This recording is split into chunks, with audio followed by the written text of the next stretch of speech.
We have a 2002 Toyota Avalon with 155,000 miles with steering control problems during acceleration and braking. We traced the problem to worn rear control arm bushings and possibly ball joints on their last legs. The best long-term solution was to replace both. To make this video possible, the parts that you see were donated by Mevotech, an aftermarket provider of high-quality suspension components. Mevotech provided two replacement grades to choose from. Original grade for factory-like performance and Supreme for extra strength and durability. Today we'll be installing the Supreme grade. No special tools are needed outside of standard metric wrenches and sockets, but you'll need a 30mm socket to remove the axle shaft nut that you can rent from your local auto parts store along with the torque wrench. I found the easiest way of replacing both the lower control arm and ball joint is by removing the steering knuckle off the suspension strut and lower control arm. Otherwise, with the CV axle in the way, it may be difficult to remove the ball joint nut from the knuckle. Remove the 12mm brake line bracket bolt from the suspension strut and the 10mm ABS bracket bolt from the wheel well. Unbolt the two 17mm bolts that holds the brake caliper assembly from the steering knuckle.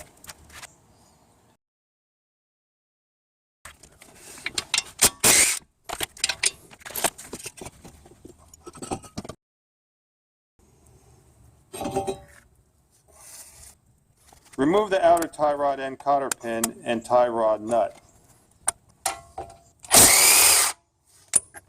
Using a heavy hammer, strike the steering knuckle's outer tie rod stud connection point to vibrate the tie rod off.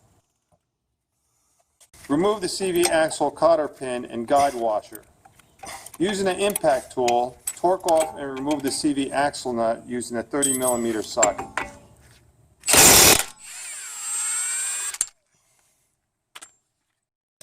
Using a punch tool and hammer, push in the CV axle until the axle splines break loose. Detach the ABS sensor from the steering knuckle and move the ABS line out of the way. Remove the pinch bolts that hold the knuckle to the lower suspension strut and pry off the knuckle away from the strut.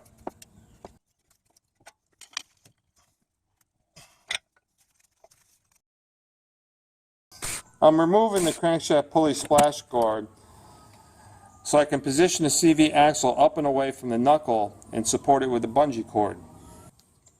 Now you can pry off the wheel bearing dust shield before removing the ball joints, cotter pin, and nut.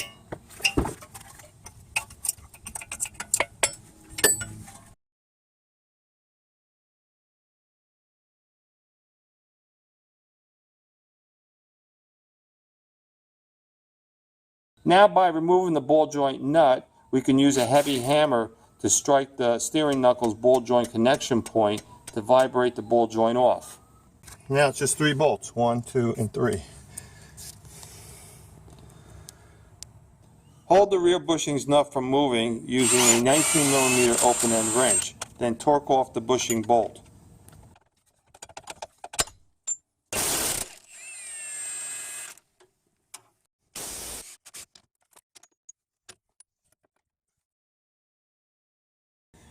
Notice how the control arm's rear bushings have deteriorated.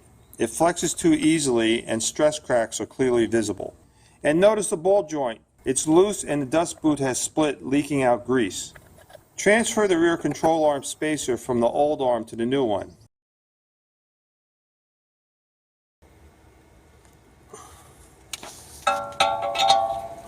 Attach the new Mevotech ball joint to the steering knuckle. Screw on the new nut, torque to specs, and insert the new cotter pin.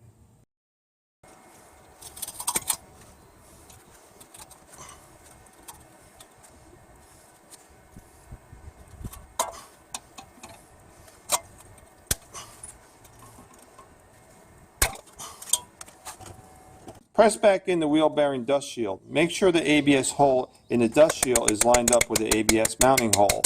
I used the wheel bearing adapter from my wheel bearing press kit to press back in the shield.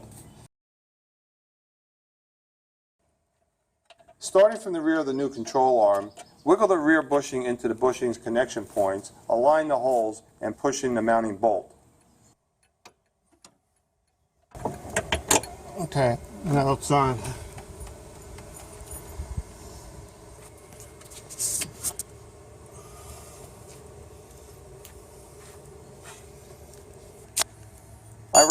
tape around the end of my 19mm open-end wrench to hold the mounting bolt and nut.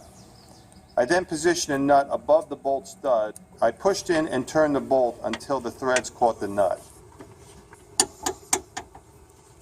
Okay, it's on.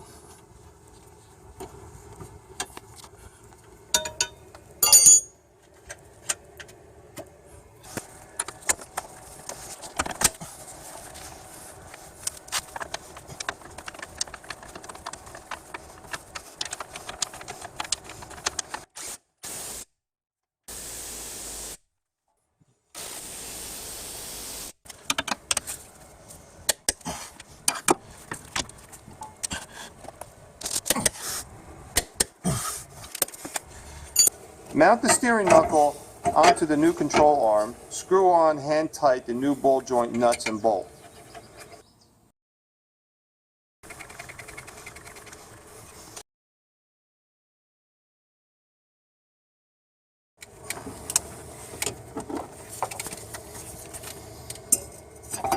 Apply grease to the CV axle splines. Push the axle into the wheel hub. Hand tighten the CV nut.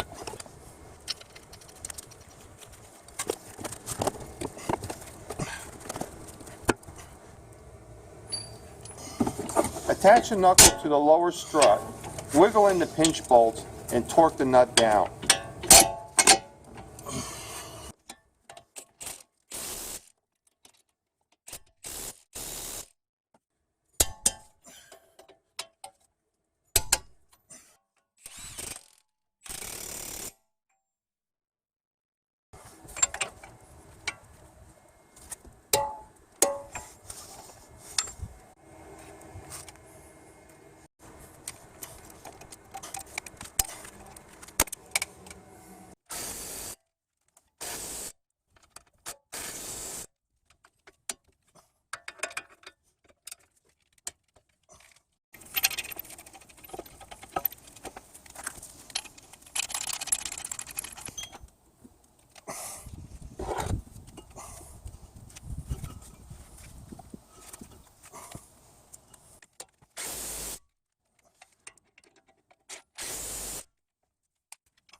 The wheel.